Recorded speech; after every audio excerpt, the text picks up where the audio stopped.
लगातार क्यों घट रहा है स्विस बैंक में जमा भारतीयों का पैसा? चुनावी साल में घटता है पैसा, फिर सरकार बनते ही कैसे बढ़ जाता है पैसा? आखिर कहां जा रहा है ये पैसा?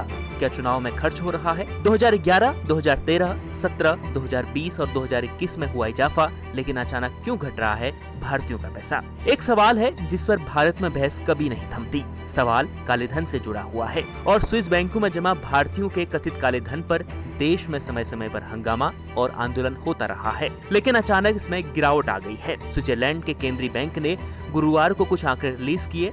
उन्होंने जो आंकड़े बताए उसके हिसाब से बीते 4 साल में स्विस बैंक में भारतीयों के धन में 70% की गिरावट आई है। यानी 2023 के अंत तक स्विस बैंक में भारतीयों का 1.04 बिलियन स्विस फ्रैंक यानी 9,771 करोड़ रुपया जमा है। लेकिन स्विस बैंक ने जो आंकड़े दिए हैं उसमें चौंकाने वाली बात यह है कि जिस साल भी भारतीयों का पैसा घटा है उसमें से अधिकांश समय भारत में चुनाव हुए हैं। 2014 में भारत में लोकसभा चुनाव हुए और इस दौरान भारतीयों के पैसे में गिरावट आई है। 2019 में भी लोकसभा चुनाव हुए थे और भारतीयों का पैसा स्विस बैंक में घटा है। 2022 में यूपी समेत 7 राज्यों में विधानसभा चुनाव हुए थे और इस दौरान भी स्विस बैंक में भारतीयों का पैसा घटा है। और 2023 में 2024 लोकसभा चुनाव की तैयारियां हो रही थी, तैयारियां जोरों शोरों से थी और इस दौरान भी भारतीयों का पैसा स्विस बैंक में घटा है। इसके अलावा 2021 में स्विस बैंक में भारतीयों का लगभग 3.83 बिलियन स्विस फ्रैंक जमा था। ये 14 साल में सबसे ज्यादा था।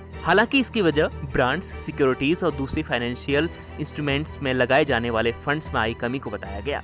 लेकिन अगर इसे हम भारत में हुए चुनाव से जोड़ें तो इस दौरान भारत में केवल 4 राज्यों और एक केंद्र शासित प्रदेश में विधानसभा चुनाव हुए थे और इन आंकड़ों के सामने आने के बाद देखा गया है कि स्विस बैंक में भारतीयों का पैसा ज्यादातर लोकसभा चुनाव और बड़े राज्यों के चुनावी साल में लगातार घटा है। 2022 में उत्तर प्रदेश, पंजाब, गुजरात समेत 4 राज्यों और एक केंद्र शासित प्रदेश में विधानसभा चुनाव हुए। कई राज्यों में उपचुनाव भी हुए और इसी दौरान स्विस बैंक में भारतीयों का पैसा भी घटा। हालांकि यह स्पष्ट तौर पर नहीं कहा जा सकता कि इस दौरान पैसे का इस्तेमाल चुनाव में हुआ, लेकिन चुनावी साल में पैसे में गिरावट इस पर संशय पैदा कर रही है। News report इंडिया.com।